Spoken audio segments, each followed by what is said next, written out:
Are you a podcaster? Maybe you've got that big idea and you're looking for a network to join. The multi-award-winning Ozcast Network can get your content to eyes and ears all over the world. Join now for the first month free, and you could be featuring this sound at the beginning of your podcast. Ozcast. Simply head to ozcastnetwork.com for details.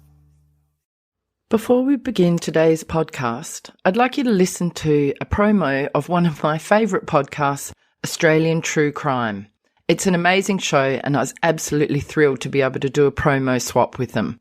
Check this out. How did you get your syringe in, by the way? Oh, do you really want to know? Yeah. Up your bum.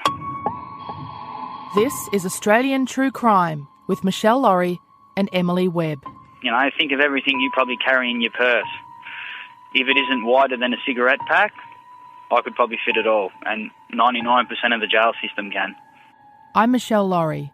I've teamed up with true crime writer Emily Webb, and together we'll talk to victims, family members, investigators and perpetrators of Australian crime. There's a certain way you need to interview a pedophile.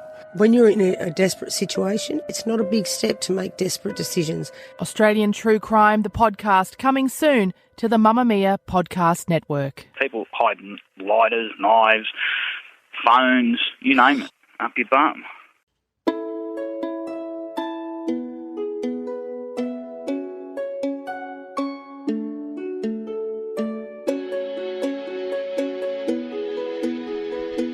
Welcome to Hong Kong Confidential. I'm Jules Hannaford and I'm your host. I'm an Australian woman and I've been living in Hong Kong for many years. I'm a mother, a teacher, an author, and I want to share my wisdom and the wisdom of others with you. Thanks for joining me and I hope you enjoy the show.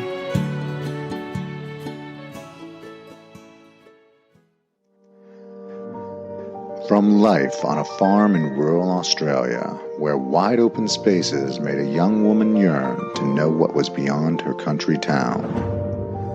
She moved to the city, became a mother, and found her dream career which took her across the world. But still, something was missing. In her search for love, she traveled far, trusted deeply. She wanted so badly to find someone that she almost lost herself in the process, and learned some hard lessons along the way. Fool Me Twice, a new memoir by Jules Hannaford. Available August 20th on Amazon.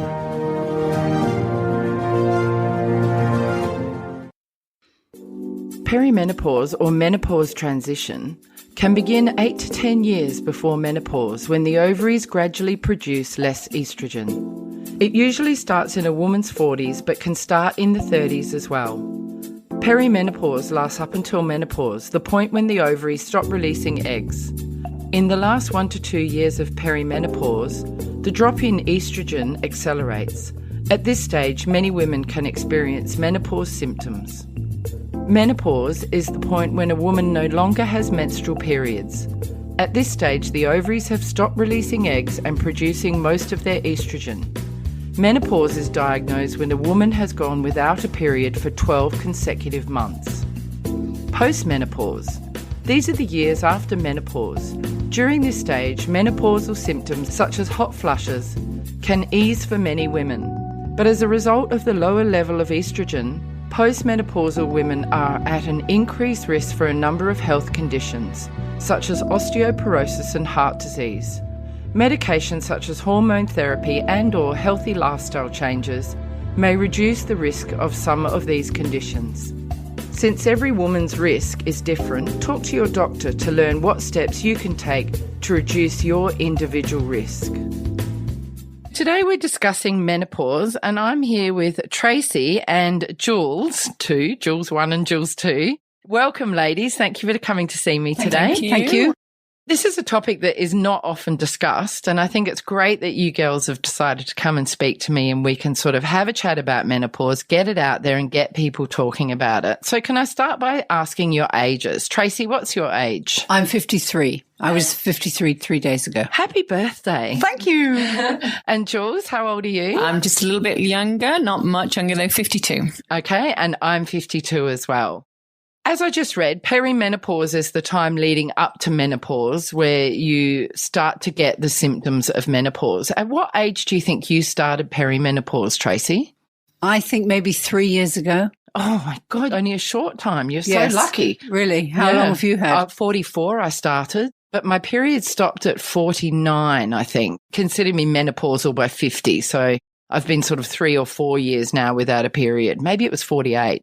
But perimenopause for me was about 4 or 5 years. What about you, Jules? Just showing the differences, I start at 48. It can really happen at any time. So what were the first signs that you were in perimenopause, Tracey? My periods became very irregular. Right, so Really just all over the irregular. shop, were Yes, they? yes. And what about you, Jules? Very similar.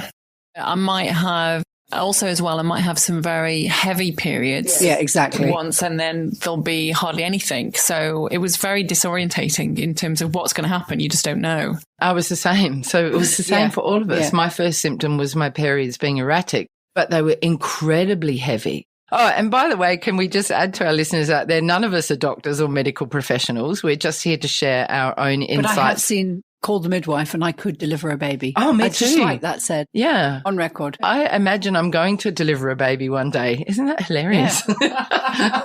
I'm sure of it. And so after your periods went a bit wonky, what did you notice next? Hot flushes. Right, me Mainly. too. Everybody talks about the mood swings, although my husband would disagree with me. I think I'm quite on the level with moods, but yeah, hot flushes. What about you, Jules? I completely agree with Tracey. And that was the defining moment where I've got to do something about that, where it gets so bad, where I thought I'm not coping. It's interrupting my life. What does it mean when it's so bad you couldn't cope? Because I had loads of hot flushes, maybe 18 or 20 a day. I'd be taking layers off in the middle of winter and feeling terrible and Not sleeping for me. Not sleeping. not sleeping. So as a result, my husband didn't sleep because I'd be covers off, covers on, cold, pajamas, aircon, fan, madness. I Yes. mean, really like a disturbed. In the end, I'd send him away, like go and Right. sleep in spare room. So he could get sleep. Yeah. Ridiculous. I was the same as well. What were the hot flushes like for you? Well, I suppose it's a little bit like, think about the hottest day you can in Hong Kong. And with this perspiration coming down your face, and that's what it would be like continuously. And I was trying to function like that in work, and you can't. I remember, I think the moment that it came to me where I thought I've got to try and do something about this was just sitting in the toilet and it's just pouring down. And I thought, here I am again going for another shower. I need to do something about this. I was sort of sobbing because it was just too much. And would it last for 28 seconds and then be finished? Oh, it seemed to last longer than that. It seemed to, I don't know, how long would I say? I mean, I might be in a classroom teaching. It could last, say, about 20 minutes. Wow, that is a long time. Because my hot flushes, I would say, would go something from 2 to 5 minutes. Yeah. And what about yeah. you? Maybe less. By the time I've got my cardigan off, I'm putting it back on again. Yeah. But you feel like everyone can see you. And for me, it was down my back.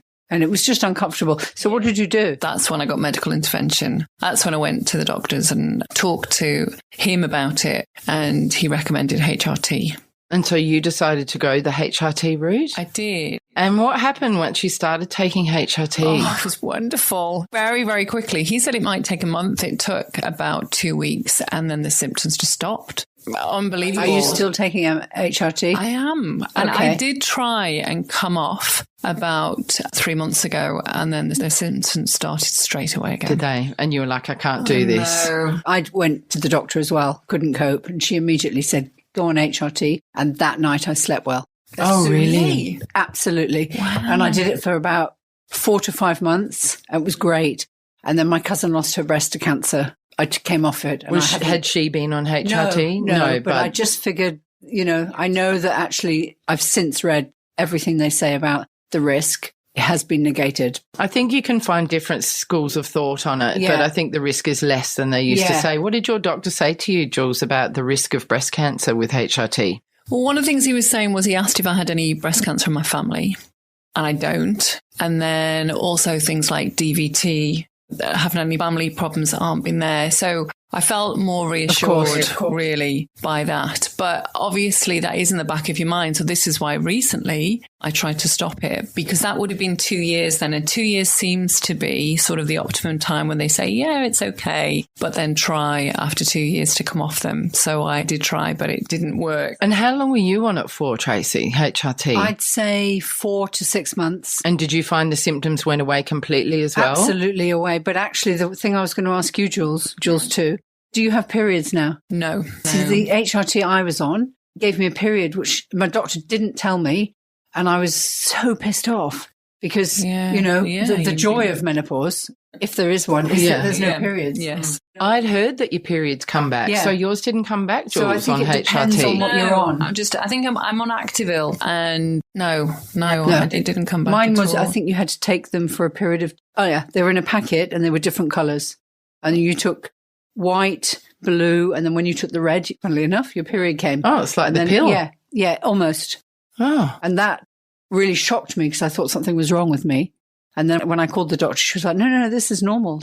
No, it's not. My body's telling me no more periods. But if I went on it again, I would consider cream. I've heard that you can do a HRT cream. Tracey, what happened when you then came off the HRT? Did your symptoms come back just as they were, same or worse? No, the same. Just hot flushes. And for me, the only thing is the hot flushes. And the lack of sleep because you're hot flushing. Insomnia, hot flushes. Not insomnia. You're woken up because you're hot. Right. And then, and then you're okay, so I have both insomnia and woken up from the hot flushes. And in perimenopause, I found the symptoms were at their worst. Like once my period actually stopped, I still had the symptoms, but they didn't seem as bad. And I still now, 3 or 4 years down the track without a period, I still have a little bit of night sweats, but not much. And I still struggle with the insomnia. And I think the anxiety has risen in my life a little bit more. I'm not an anxious person. Okay. But that could be related to the workload that I have. Do you know what I mean? It might be more situational than caused by menopause, but I think it's interesting.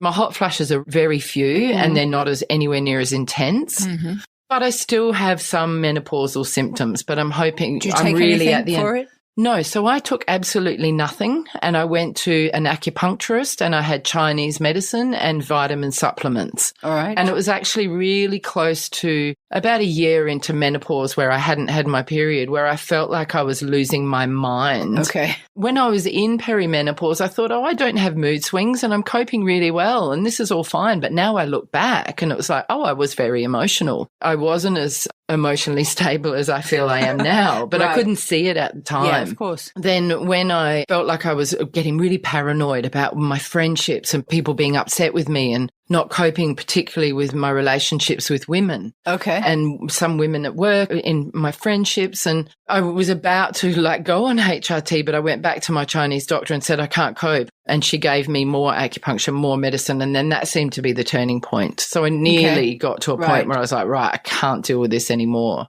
But I didn't ever go to a GP for HRT or try anything like that. But I think that natural route did work very well for me. But my symptoms never completely went away like they did for you guys. I think it became more manageable. Yeah. Okay. And I think it helped, but it meant that I still had to put up with some version of the hot flushes. And it's interesting. I got this swelling above my left breast on my chest. And it came up early in perimenopause. And I actually went to the hospital the first time because it was growing up and up my neck. And I'm like, what is this? Went to hospital. I was worried it would go into my throat. And I was home alone on my own and, on Llama Island where, it's a pain in the butt to get off in an emergency. So I went to hospital. They couldn't tell me what it was, but it's come up and down quite a few times, not at the same amount. No, just like an itchy patch that has grown. It's just come up here. It's really weird. But I actually think that's a menopausal symptom. I do now feel that that's a menopausal symptom, but I didn't recognize it at the time. And nobody's ever been able to tell me what it was. It's crazy.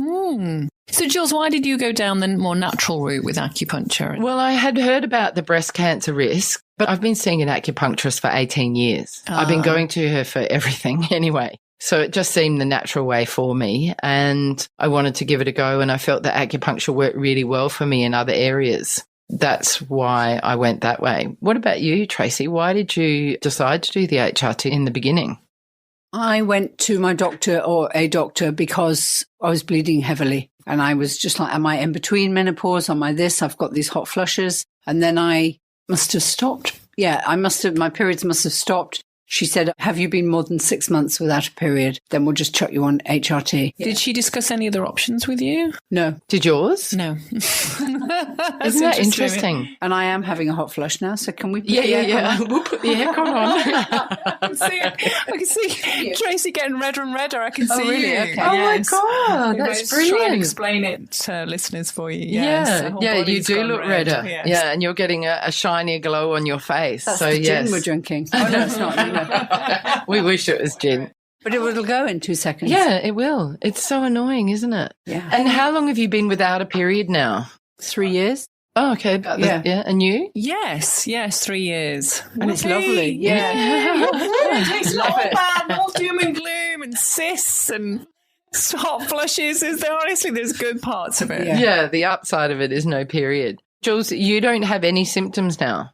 I don't think so, but it's interesting in terms of perhaps what my family and friends would say about my mood swings or my clumsiness. I think I'm a bit clumsier. Yes, it's one of the symptoms printed off this 66 symptoms of menopause. Can you believe there are 66 symptoms? Yeah, I can. It's absolutely crazy. And some of them are forgetfulness and clumsiness. Do you know, I was just about to say, because I'm thinking, is it my age where somebody will say something to me, or even a phone number, I have to write it down now, or a shopping list, I put it on my phone, or if I need to remember my son tells me something, he's doing this course, I will not remember it. Is that It's menopause. It's absolutely menopause. And apparently, because I rang my auntie and I said, oh my God, I can't remember anything. I feel like I'm getting Alzheimer's. This is crazy. Thank God you are too. And she said, it's menopause. It will pass. Your memory will come back. Yeah. So that's really amazing. Oh, I'm going to tell Jerry because I think he thinks he's putting me into a home. I'm going out for dinner tonight, but actually I think I'm on my way to the home. It's my last big dinner and he's driving me there. Did you get any feedback from your partners about their take on your menopausal symptoms before you came to this or not? I didn't actually. Isn't that terrible? I didn't. I don't care about what they think. I didn't ask you to, but I just wondered if they ever given you any indication of how menopause affects them. Lack of sleep. I think he worries about me not sleeping, and he'll go, "You had a bad night last night, didn't you?" Right. But he sleeps very well, although I might be up and I might wake him up. He closes his eyes and he's asleep again. So it's not like that's very good. It's not like he's like, you've woken me up and I'm now. It's like back asleep. So I think he worries about me. What about your hubby? He hasn't mentioned anything other than it does impact him. It's exactly what Tracey says. He can be freezing because I've got the aircon full blast at night time. And then he's wrapped up in a duvet. And then in the middle of the night, of course, not now, but I used to have to get up and have a shower in the middle of the night because the sweats were coming down. His life is interrupted. He's groggy in the morning because you are. And interestingly as well, you're saying about other symptoms of memory loss. My children say that I stop mid-sentence now. There's so many of them. Well, there's all your regular menstrual flooding, which was massive for me. Headaches and migraines? No, not for me either. No. Decreased motor coordination, which is the accidents. And it's really interesting. Yes. And lethargy, which I think comes from the hot sweats and not sleeping. But I've definitely, I'm literally in bed at 8 or 8:30 many nights now, whereas I could stay up till 10 or 11 once upon a time. Yeah. Cannot now. I went through a period of going to bed about 8. But I did have a different job that was very stressful, and I put it down to that. Oh, did you? But yes, it might be menopause. Yeah, if I was up at 8:30, my son would go, it's so late. God, what's wrong with you? To bed. Yeah. And they say that you can get crushing fatigue, absolutely crushing fatigue, which I don't think I've had. No, I haven't. Insomnia, I definitely have that. I have massive problem with sleeping and I still do. That's my biggest one. What do you do? Do you get up and read or do you just lie there? No, I keep lying there. I actually count. I count in my head or I say sleep, sleep, sleep, sleep in my head to try and go back to sleep. Really? And sometimes I'll take melatonin or I've got some, natural herbal sleeping stuff. And I've even bought a sleepy time tea to have before I go to bed. And if I'm absolutely desperate, I'll have a half a sleeping tablet as well. Right. Because I'm so busy. We're up at 6 o'clock every morning to come to work. Yeah. I've got to be on top of it. And I do, for my patience is much thinner when I don't sleep. My concentration, my memory and all of that is much worse. Yeah, totally agree. Sleep disturbances, night sweats, muscle cramps. Yeah, there's so many. Food cravings, increased appetite. You haven't put on any weight, Tracey, at all in menopause. I think I have. I did that isogenics for 6 months. Oh, did you? Yeah, 3 months, because I was chubby. Oh, excuse me. My belly was. You should naked. I'm not a pretty sight. No, but apparently my acupuncturist was telling me that that's where your estrogen is stored in your stomach during menopause. Great. And that means that if you've got a bit of a stomach during menopause, this is a good thing because that's going to protect you against osteoporosis and stuff like that. But are we not then going to be chubby old people? Just for the record, out of the three of us, Tracey is the smallest.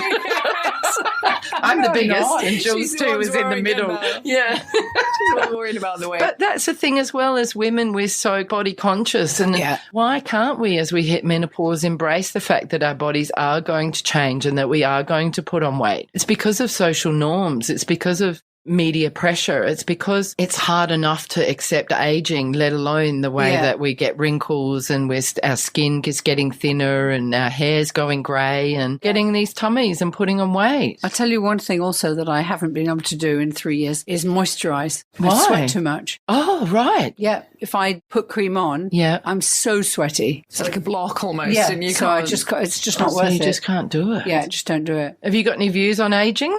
Do you fear it? No, bring it on. I love it. Really? For me, I'm so glad that I'm not dating. Yes. Yeah, so I've got a partner. I feel very lucky. Yeah, thanks for rubbing that in. I'm single. Yeah. Okay. But I'm a really good matchmaker. So just give me your... Oh, could you get on that? No. I think definitely being single and wanting to have somebody to share your life with does make aging and the changes a little bit more stressful and a little bit more worrying. But there's so many factors. It can come down to how much you work, how tired you are, your relationship, all of that, or whether you even have somebody. Really? But the whole aging question is such an important one, isn't it? And especially ladies, we do worry about, as you say, hair and body and getting old. And rather than embracing it was my birthday recently and I was with some friends and we all toasted and I was the youngest at the table. And everyone was going, oh no. And I just went, listen, there are so many people that didn't make it to this age. And we're bloody lucky. Yeah. We have to be positive. We've got a wrinkle and I'm 53. I'm really lucky. I embrace it. I'm lucky. Yeah. That's really good. And it's great to hear attitude, that. You know. And I feel that as well. And I've just had a bit of a health scare recently with finding a heart murmur and having some issues with my lungs. Now that I've had all the tests, have all seemed to work out okay. And I think I'll be all right. So that's good. But having that sort of health scare does make you reevaluate your priorities and what's important and appreciate what we have. I think also for me, aging, I feel like I'm a little bit more mature and wiser, just a bit. But I also feel like my priorities are changing and I'm into being more creative and I'm into more well-being stuff and really putting more time and effort into my relationship with my daughter and stuff like that. So I think my priorities have changed. Yeah. Would you say it's the same for you? Yeah, I want to make a difference and I want to help. More service. Kind of thing. Yeah. What about you, Jules? I think you think differently. I do think it's difficult, though. I think especially even someone like Hong Kong, there's a lot of people very healthy, so they're out doing marathons or triathlons, and it's quite a young society in lots of ways. And it can be quite ageist. So I think it can be difficult being here when you're in your mid-50s. I think this is the case everywhere. You become invisible when you get to be at 45. You truly do. You try walking down the street in England and seeing a hot body man walk towards you, as I did with my girlfriend. And we've been friends from childhood and we walked along. I mean, he was really hot. He had a wheelbarrow and he was hunky and builder. And we parted to let him go in between us. After he passed us, we both looked at each other and we said, he didn't even see us. You are invisible, I think for women and employment can be very difficult, and looking for new jobs and thinking about career changes or even facing retirement, or all of those things can be very daunting. And then your kids flying the coop, flying the nest. That's hard. We can talk about that. Yeah. My daughter left 10 years ago now. Really? Yeah. Wow. So I was 42 when she left home. Okay. It was so hard, especially because I was on my own and there was just the two of us. So I was then immediately alone. And I think that loneliness, that really hit me and was one of the hardest things to deal with during menopause.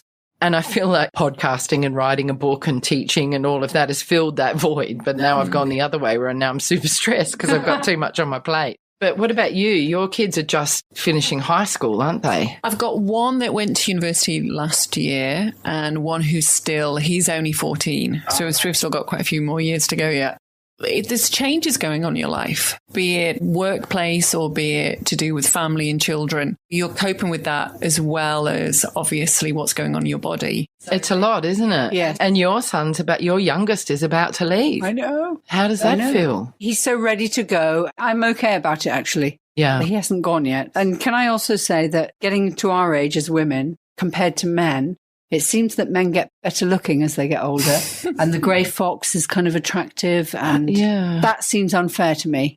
That doesn't feel right. We've got menopause to deal with. So long as they don't get too fat, an older man looks great. But I think that just might be our perception. I mean, I think there's other people that would say we look great for our ages. Yes. We are aging really well. And I think we are aging really well and we do look really good. But perception is a man with grey hair is kind of Richard Gere, a little bit of George Clooney. A woman with grey hair is kind of, Jermaine Greer. I was going to say Theresa May. There's the different cultural references there from an Aussie and a Brit. Yes, it is true. And there's so much, like you say, pressure of the young, vital, vibrant life of Hong Kong. And then there's the social media and the media pressure. And then there's all the physical and emotional, mental changes that we're going through. It can be a lot to cope with. And the other question I had is, do you have friends going through the same situation that you chat to about this? Because I don't have many. Oh, yes. You do? Yes. But I'm the oldest in my group. And in fact, you two are two of the people I've spoken most to about it, interestingly. I talk to anyone who'll listen. Now we've got a whole platform of podcast listeners. Whether or not they want to. Yeah. But your friends, you said you were out with an older bunch. So many of them have been through it. So is that helpful? Yeah, really. It really is. And also, I think more and more these days, as you said, we've got a podcast talking about it. No one used to do this. You know, I've got colleagues who are younger than me and I'll kind of be there going, oops, hot flush, excuse me. And they're not embarrassed anymore. In the beginning, it was like, oh, and now they're just like, oh, right, okay, open the window and they're fine. And I think we have to talk about it. I had a colleague that banned me talking about menopause in his office because I would go in and I'd be crying and he'd be like, okay, enough, no more of the M word. I mean, he was kind of joking and he was really super supportive, but I was obviously in there going, oh, menopause, I can't. I look back now and I cried a lot during perimenopause. I really did. Right. I do not cry as much. I mean, I had stuff going on then, maybe was more stressful and upsetting, but I definitely less tearful now than I was in perimenopause. That was another symptom that I didn't really recognise at the time. Jules, you were the first person I spoke to. Really? I felt quite isolated because there was no one around me. My sister lives away. She lives in Australia, even though she's older than me and gone through it. I actually felt quite isolated. Friends were younger or older and actually hadn't gone through it yet. So you were the first person I spoke to. So it took me a bit of time to talk about it because I didn't know that many people. And you don't know if someone wants to talk about it. Yeah, well, I was very happy to find a few people that were going through it who were my friends, but not in my close group. Especially because yours started early. And I started so early. So I was very isolated and alone dealing with it as well. And, you know, I think a lot of my friends really do appreciate the fact that I still did speak to them about it anyway, because they're more prepared for when it comes. Yes. Have you heard that Asian women don't suffer? Yes, I've heard definitely that they don't suffer. And apparently it's because of the soy that they have in their diets and the fact that they just seem to live a healthier life. I mean, if you look at the longevity of life in Hong Kong, it's very, very high, highest in the world. Yes. But apparently Asian women have very few symptoms compared to Western women because of the soy in their diet. Right. And in fact, I was on Menopausal was one of the things that I was on. And for anyone else listening, I was on evening primrose oil, flax oil, black cohosh, but do read up about that because that's for the hot flushes. Okay. But there are some articles and reports that it may not be so good for you. I tried the evening primrose and I've still got it and I still take tea at night. I take it all the time. It doesn't work at all for me. All right. I think it does work for me. I think it helps with my mood. I mean, evening primrose is sort of like for PMS symptoms. Right. Black cohosh is for the hot flushes, and flax oil, omega-3s, vitamin B, and menopausal. I had all of those on top of Chinese herbs and acupuncture. Dear God. And it did actually help. But it cost me a bomb as well over all those years. Issue, yeah. I was going once a month to acupuncture for most of perimenopause and only got a small fraction of it back. But for me, it was money well spent. Yeah. My girlfriend, who's a nurse, got herself through her own perimenopause and menopause by having a soy latte every single day. And her girlfriends who were Chinese had said, drink soy. That's the way that Chinese women get through it. I believe that's true. I might just try. Yeah, maybe I'll switch. Yes. Yeah, off HRT onto soy milk. Yeah. Yeah, unusual hair growth and... Oh, yes. Yeah, bit of a hairy chin. And the irony of it is you want to start plucking these things, but your eyesight is getting worse. That's so true, Jules. So you can't find them. I've got a 10 times mirror. Yeah, But then when you look at your face, it's like the moon. I really get now why the 89-year-old women have all the hairy bits because they can't bloody see them. But they've then got to have kind children who come and wax them. I know, exactly. Well, yeah, but some people don't have children. Their kids are overseas. Did you have any sense of loss with losing your fertility? No. Did Yes. you? Yes. No. Tell me about that. Initially, I was just trying to deal with, I suppose, the symptoms. But then I really started to think, well, that's it. I'm sort of dried up old prune, really. That's me. Yeah. And I noticed, and my daughter said to me, you became very sort of emotional when babies were nearby. And I'm not normally like that. Oh, that's so I interesting. was very much like, oh, how lovely. Can I hold your I baby? can't walk past a baby without holding a baby. I don't want one. No, I don't want one. But I want I to be love able a to pass cuddle. them back. But I also have a bit of a theory, which you may think is absolutely barking. Bring it on. You know, years ago, at our age, we'd all be grandparents. And we would have that time when... I am a grandparent. Oh, Yes. wow. Yeah, she's got 2 grandchildren. Yeah. Okay. And I think it's not as common, I suppose, No, at my it's not. because No. we have children later. So normally now our sort of children are about sort of university age or whatever, or maybe in the early 20s. And I think we would have been fulfilled. We would have had that feeling of having a contact with a small child. Interesting. Yeah, that does make sense, doesn't it? Did you fulfill in that area when your daughter had children? My daughter had children very young. Yes. So did that make you panic? No, I became a grandparent too young, I felt, because I felt I was still working and I didn't have the time. I had a 14-year-old son and I was still working. So I couldn't give the grandchildren the time that I needed, which probably you will be able to because you'll be older and not working and be able to go, here's grandma, and do everything. Whereas I was kind of like, I've got 2 weeks. I'm on school holidays. Okay. You know, catch 22. But the reason I didn't feel sad about losing my fertility was I've been sterilised. Oh, so it was a choice that you made. Oh, right. Yeah, Okay. because I didn't want, I've got 2 husbands, 2 children, no more. Yeah. That's another story. Yeah. It's a whole nother podcast. For me, I felt not worried about the loss of my fertility, but I felt sad for the loss of my youth. And I felt kind of sad for a lot of my misspent youth. Do you know what I mean? Like it goes so fast and life has gone very fast and I've turned around and crap, I'm 52. I've achieved certainly a lot in my career, which I'm incredibly proud of, but I haven't had a relationship since time began. And I feel very sad about that because... But there's no reason you can't do that. Yeah, but it feels like the older you get and like you were saying, the less attractive you feel, the harder it is to find somebody. And it's also very difficult in Hong Kong. And you can go back and check my podcast, The Matchmaker, and also Happy Ever After, where we talk about this in more detail. Okay. But it's just not easy. And I do think it was hard for me having all younger friends. Yes. Yeah, that Yes. really did make a difference. And, you know, I really appreciated you and Susie and a lot of the other women on Llama who I'm friends with, but they're not in my inner circle. Yeah. But I was still able to chat about these things with you girls. And that Right. was really fantastic. And you as well, Jules, because there's only a couple of other women here at work. And I can only think of one off the top of my head or 2 that are in the same boat as us that I've chatted to. It's been really, really good.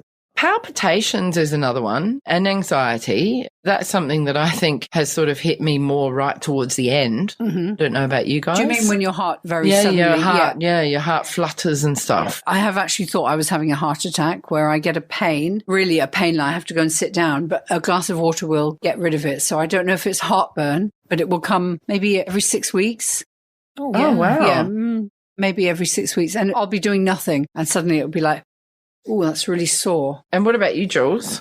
I think not heart palpitations, but I do think sometimes I worry much more about situations that I ever would in the past and which I would just dived in. Yes. Yeah. Going for an interview a few months ago, before the interview, I was getting a little bit out of breath and a little bit sort of anxious. And I thought, what are you doing? It was such a new experience for me because normally I would have just gone, yeah, fine, never lacking in confidence. I mean, I hadn't had an interview for a long time, so it could have been a mixture of things. But I do think it came with the menopause as well. And speaking of interviews, do you have a retirement plan?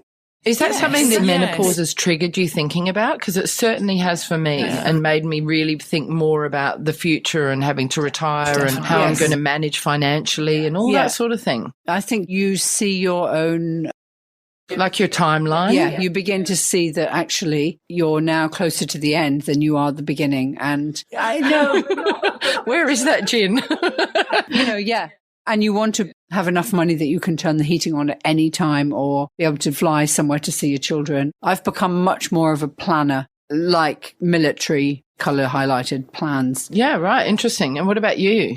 No, I agree. I think anybody who watches these poor old ladies with cardboard boxes in the middle of town in Hong Kong, you think, I don't want that to be me. So you are very aware of it. But yes, I'm always planning. I'm always thinking about, okay, so this is what we can do. And this is when I'll stop working. And this is how we'll fund it.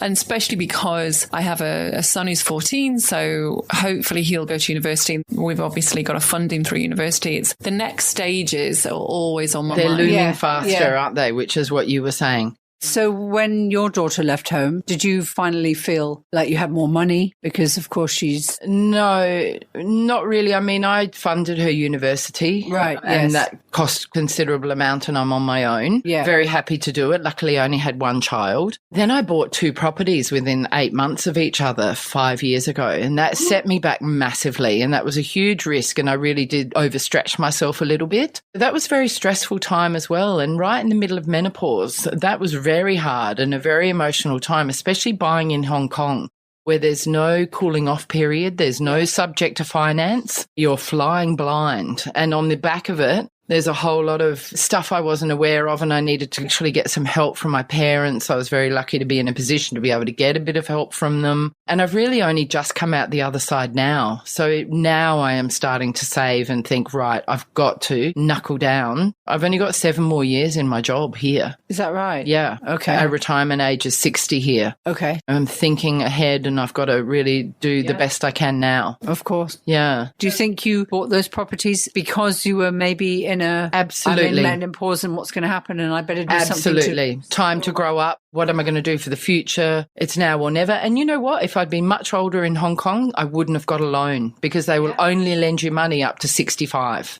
Yeah.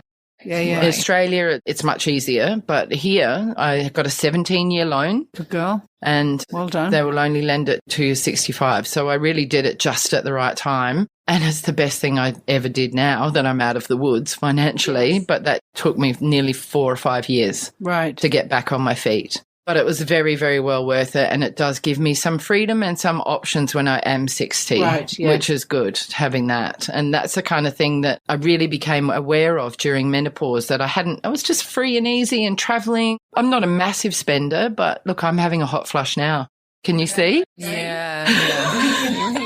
Mine's done. You're not going to have one, are you? Fine. Miss HRT. Chemical HRT. I'm all fine. It's hilarious. These ladies just perspiring and I'm fine. It's brilliant.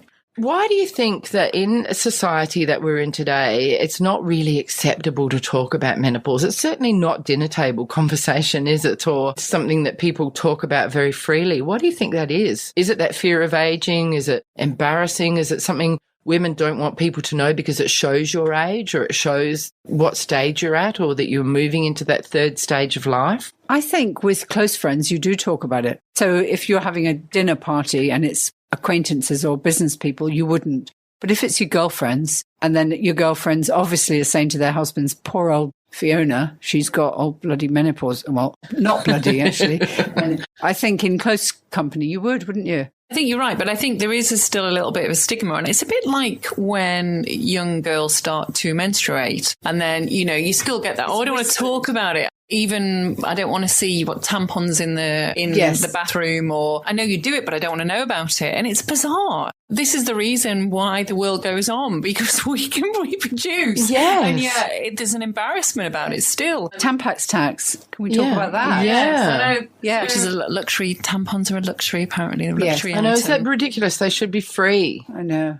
But didn't I read somewhere or saw somewhere that in all of the sanitary towel adverts in England, when they kind of go, and now we've got Kotex with wings, and they always pour liquid that's not red, it's blue, and they're changing that. They're changing it. I read somewhere they're changing it because it's blood.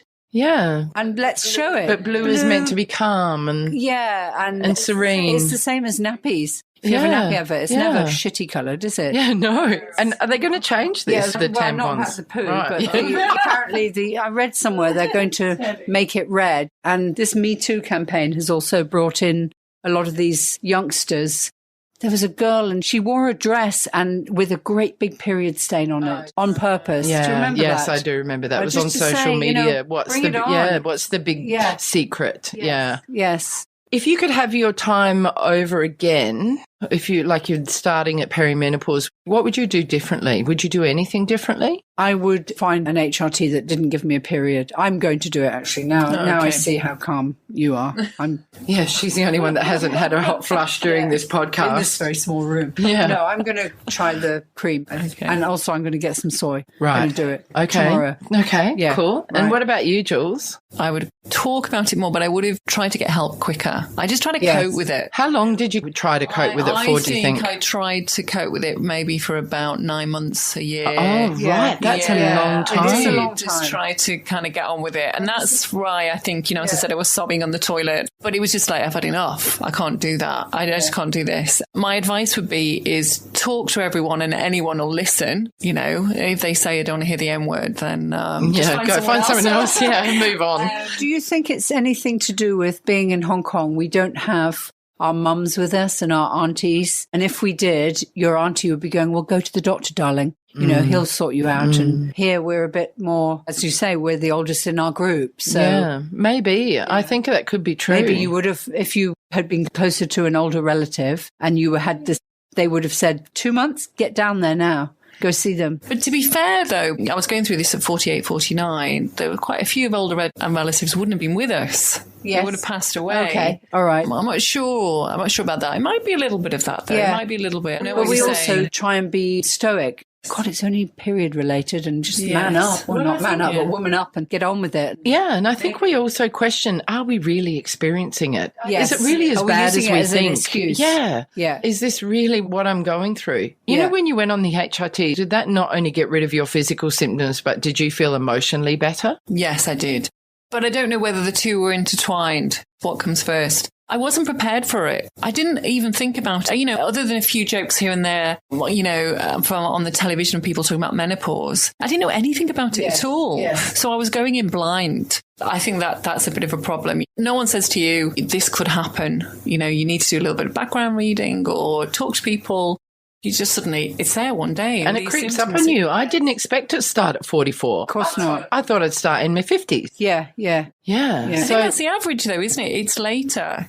The average is, I think, around 50, and I think the average for menopause is 55. Yes, that's so what I they think say. we've all started a little bit early, but not ridiculously early. What positive changes do you think have happened for you now that you're almost through menopause? I'm not sure I'm almost through it. How long have you been without a period? 3 years, but you've still got the symptoms. Yeah, me too. I'm 4 years and I've still got the symptoms. I did listen to a menopause, must have been a podcast or something on the BBC, and this 75-year-old lady was still having hot flush. Oh, no. Truly. What? And it was, that didn't give me very much hope. Yeah. I mean, that's the thing as well. It's so bloomin' annoying that we don't know when it's going to end. Yeah. I have a fan with me. Me too. I carry a fan with me all the time as well, and I always wear layers, even in winter. Oh, yeah. Because you can get down to your spaghetti strap in 15 degrees. Yeah, and I'll strip off anywhere. I'm ripping my clothes off. Yeah, me too. But I suppose the difference is then we're prepared. We now know what it's all about. Yes, that's true. Yes. Knowledge is power and all of that. That's quite true. I feel differently because I know what I'm experiencing. I understand what I'm experiencing now. So that makes me feel different. And do you have a plan to try to go off HRT again? Yes. What are you going to do? I'll try again in another 6 months when it's getting cooler again in Hong Kong. Oh, that's a good idea. Yeah. But I'm going to take on board what you've said, honestly, about the soy, and I will try others because I don't want to be taking a tablet every day. Yeah, well, I can recommend an amazing acupuncturist and Chinese doctor who was fab for me. She was great. Where did she put the needles? It's hard to tell because she's doing my dodgy knees, my dodgy wrists, my dodgy ankle. The sleep thing was definitely in the head, in my forehead. There were quite a lot in my stomach, but then there's random bits around your body that are linked to other things. So I can't be certain, but acupuncture doesn't hurt. No. Oh, no, I know. It feels just like a tapping feeling. Yeah. So I think a lot of people fear it. Question, if I can ask. Yeah, I was just going to say, I don't know how much it works, whether you've got to really be invested and then it works. Like, is it psychosomatic or, right. But it feels real to me. Yeah. Go on. My question about HRT that no one's ever been able to answer is, okay, so I'm 53, I can go on HRT and my symptoms stop. Let's say I stay on HRT for 10 years. Is the HRT tricking my body into not being menopause? And then I'm now 63 and I come off HRT. Am I going to have all those symptoms again? Or are we skipping? And then your body's going, oh, I'm 63 now and I'm way out of it. That's what I don't understand about the HRT. Maybe you could add that in, Jules, when we do a little bit of research. You can find out. I can't answer you that don't question. know that? No. Oh, okay. What advice would you have for somebody who is about to begin menopause? Tracy? Go and talk to your doctor about all of your options. Start taking soy. Have your wine in the fridge cold, ready. Drink a lot. Yeah. Self-medicate through menopause with wine. Yeah. Oh, that's another thing. Alcohol made me hot flush like crazy. It made my hot flushes so much worse. I mean, I'm not really into drinking very much anyway, but I really have stopped drinking pretty much because I can't stand the hot flushes from drinking. It's catch-22 with me. If I drink a lot, if I have more than 3 glasses of wine, I'll sleep really well. But then I'll wake up because I need to go to the loo. All right. But I don't have the hot flushes. So I'm still having not a good night's sleep. Okay.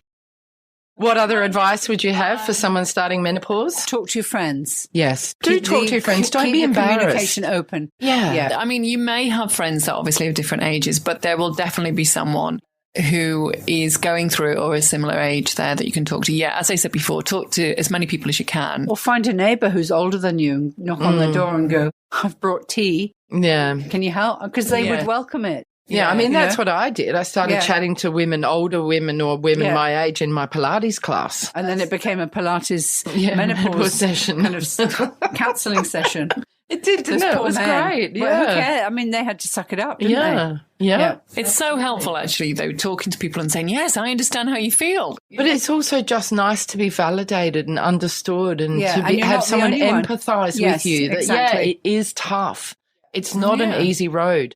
But having said that, for the listeners out there, I've got a couple of friends where it's been an absolute breeze. I know. There's a couple of people where they've had very few symptoms. Their periods have just stopped and life goes on. I've got a couple of them. It's not difficult for everybody. And it sounds like, Jules, your symptoms were probably the worst out of the three of us, by the sounds of it. Like, I wasn't dripping with sweat. I don't think I've sat in a toilet and cried. I've cried for many other reasons. Okay. Yeah, no, it's a low point. Yeah, and we were at work. Yes. What did you do? No. That was at home. It was at home. And even, the aircon was on and everything. And I was thinking, well, this is ridiculous. I don't understand what's happening. I think the other bit of advice is research. Do some research on the different types of HRT and alternative therapies and your supplements and all that sort of stuff. Different things work for different people. And certainly for me, not drinking alcohol really helped. Right. That made a big positive difference for me. So not drinking at all? Not really. I mean, I might have one, but then I'd get hot and so I wouldn't drink anymore. Yeah. Do you know what I mean? To be fair, I'm not really into drinking anyway. So it's not like I had to give something up I was really into. And for many people, it's a really passionate thing they love to do where they relax and have fun and they really enjoy it. So I think that'd be harder. Anyway, back to that HRT question. While you're on HRT, the natural process of the menopause is continuing on. In other words, HRT disguises the menopause. It does not postpone it. That's really good to know. So for most women, HRT is so successful at disguising their symptoms of menopause that they have to stop it in order to find out if they're still going through the menopause. Great. Okay. See how useful Google is, ladies and gentlemen? So that's really good to know. They've hot flush. And even you might have 2 months off it. That's got to be good. My last period was in 2013 in November. So what is it? Oh, my God, nearly 5 years. Yes. And I still have some symptoms, but I'm getting to the end. Okay. So I feel like I'm coming to the end of menopause. 3 to 5 years, I think, is normal. Well, it stands to reason I'd go the whole full 5 years, given that it was pretty difficult perimenopause. But I feel like I'm coming to the end of it. I feel like I've grown up a little bit. Okay, good. I feel like my priorities have changed. I feel a little bit more self-confident. Do you think that's to do with menopause or maybe just this point in your life? It could be, and it could be doing things like being creative and painting and writing and doing the podcast and not focusing on pining for this relationship that I can never find. Yeah, you're in the wrong country. And letting go of that. I know I'm in the wrong country, but I wasn't very successful anywhere else either. So, yeah, it's interesting. I'm coming up to nearly 5 years. Oh, my God, without a period. Bring it on. That's But still with some menopausal symptoms. Yeah. But to be fair, the hot flushes are milder and shorter. My sleep is improving. I have less night sweats. I'm more emotionally stable. The itchiness has stopped. My memory, I don't know if that's improved yet. Not sure. But you were saying, though, that, Jules, that you started at 44. Mm-hmm. So with perimenopause... That's when the symptoms were the worst. Okay. Up until about when my period stopped, because you're not considered to be in menopause until you haven't had your period for 1 year. But then you've experienced some type of symptoms to do with peri or in menopause for 8 years now. Yeah, I don't know. I think probably a little bit on the extreme end, but I don't know that maybe. It is that extreme. I don't know. As we said at the beginning, we are not medical experts. We are here just sharing our experiences and our opinions and hoping to help others who are about to start with the process or who don't have anybody to talk to it about or are really struggling. As you said, with the periods and young girls, we need to talk about these things. We really do. What are you most looking forward to in your third trimester of your life? Do you know that in Wiccan it's called maiden mother crone? We're in the crone phase. Are you serious? I'm serious. Isn't that miserable? But apparently it's a wise woman who doesn't suffer fools and is able to, lead her family, and it doesn't have the negative connotation it does in fairy tales. Yeah. But what are you looking forward to most in your third trimester of your life? I'm spending more time with family and doing things that are meaningful and not really giving a damn about how I look or what I dress like or, I'm not trying to impress anyone. And I'm quite confident in that. Good for you. Yeah. Jules? Obviously, we're all talking about the fact that we are going to, retirement is there, or at least I don't like the word retirement, the next stage of our life is about to occur. And I'm excited about that. I'm not seeing that as a negative thing. It's just I'm ready for it. I feel very ready for it now. But unfortunately, I've got to get a child through university. Yeah. Can you share with me what you're going to do? I'm just really super interested. So I imagine the listeners might be interested as well. What do you think you might do? Like yourself, we've got a few properties and we're looking to build another property. We have a property in Ireland. And we're looking to build another property, and then one could be where we live and one that we, have on Airbnb, and then maybe do a little bit more property development. All right. At a later stage. Oh, nice. Great. And Tracey, what about you? I'm actually moving at the end of this year to live in Cornwall. What? Oh, I didn't know that. Yes. Oh, my God. My husband and I are going in order that we can be closer to my daughter and her kids. Oh, I've got tingles. How exciting. How do you feel? Doesn't know about this yet, but that's okay. Yeah, my son's going to university, and so we're going. Oh, my gosh. How long have you been in Hong Kong? I was born here. Wow. And Jerry? He's been here 29 years. That's a big move. Yeah, huge. Really scary. Really scary. But it's so cold in Cornwall. I'm not going to have any hot flushes. I know. That's where menopause will end for you. Yeah. Are you going to work? Do you have to work? I'm going to try and work in a school initially, and we decided this at Christmas, so it's quite new still. Wow. We're at the point nearly of securing a house. Initially, I was going to buy a coffee van and have a mobile coffee van, but A, very cold, and B, you're busiest in Cornwall in school holidays. And that's when I need to be grandma.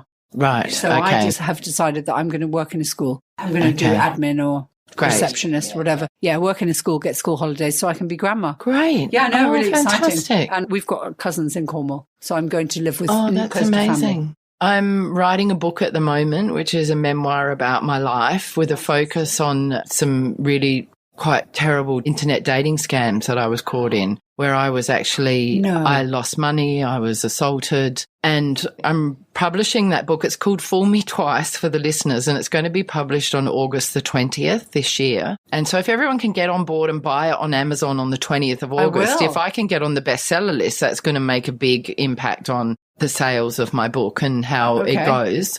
What's it called again, Jules? It's called Fool Me Twice. How much is it going to be? I don't know yet. Who's your publisher?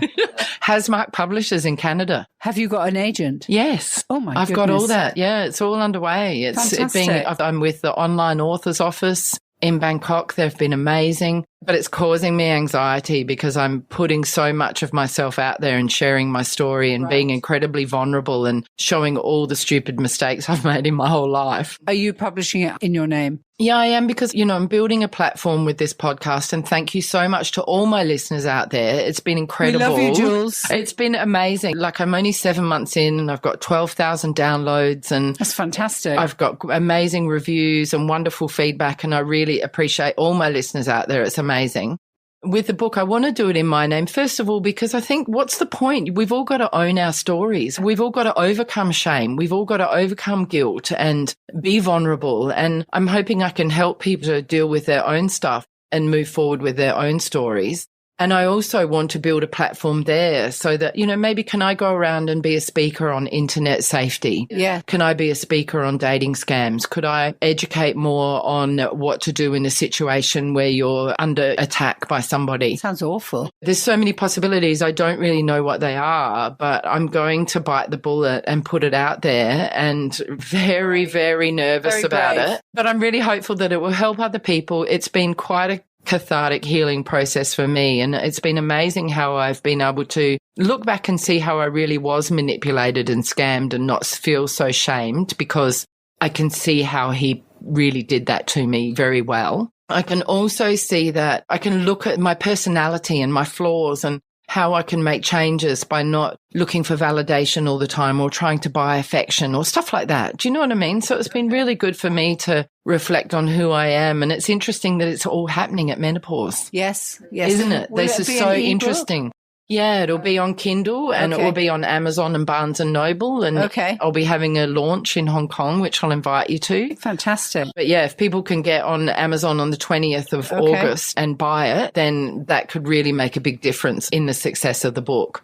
And I feel like I'm overcoming the anxiety a bit, and even talking about it now and getting validation from you guys. But I don't know why I need to get validated all the time. That's one of my issues. But that's helping me. But it's so interesting having this conversation with you about menopause and the changes that we go through and how confronting menopause is, that I'm doing something like this in menopause. Yeah. It's really interesting, isn't it? It's very interesting that I'm taking this risk and doing it now. But I'm hoping that will be something, and my podcast, of course, I'd love for this to take off and be something that I can do post-retirement as well. Or could I work on the radio, or, so I'm trying to build some sort of platform so that I've got something to move into. Because there's no way that I can stop working at 60 and rest on my laurels. There's no way financially. I'm on my own and I can't do it. So thank you for letting me share that, guys. Ladies, to finish off with, can you give me 3 words to describe menopause for you? Hot, sticky, hot. Perfect. Jules, you can't use those words. No, you can. You can. No. Surprising. A bit of a mystery. That's more than... No, that's okay. Mystery, surprising. Oh, God. We seem very negative, but unrelenting. Yeah. Unfortunately, it can be. Yeah. For me, it's been bloody hot. It's been hot, emotional. Yes. And life-changing. Tracey and Jules, thank you so much for sitting down and chatting to me today about menopause. Pleasure. It's been fascinating, eye-opening. Thank you for being so open, so vulnerable, and sharing everything with me. And I hope the listeners have enjoyed it as well. Thank you very much for having me. Yes, thank you, Jules. Bye, everybody. Hong Kong Confidential is brought to you by Teresa's Turkish Towels. Teresa imports the finest 100% Turkish cotton towels that dry very quickly, making them perfect for Hong Kong's humid climate. Say goodbye to the traditional smelly and stinky towels and try the colourful and fresh selections available online or in Teresa's Wan Chai store. Use the promo code CONFIDENTIAL online or mention this podcast when you visit in person to receive $100 off your entire order when you order 2 or more towels. With 100% satisfaction guaranteed or your money back, the only thing you've got to lose are the musty smells that permeate traditional terry towels. Visit www.hkturkish.com in order to get the address and directions to Teresa's semi-hidden location. So that brings us to the end of another Hong Kong Confidential podcast. I'm Jules Hannaford. Thanks for joining me, and I hope you'll be with me again next week. If you enjoyed today's podcast, please can you go to iTunes to rate and review it? I would really appreciate your feedback. You can email me at jules@hongkongconfidential.net, and you can find me on Facebook and Instagram at Hong Kong Confidential. If you'd like to hit me up on Twitter, it's at Jules Hannaford. I would love to hear from you.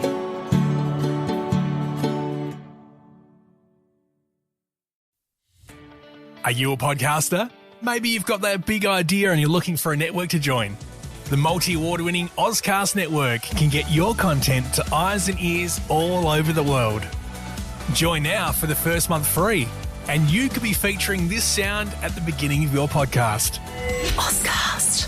Simply head to ozcastnetwork.com for details.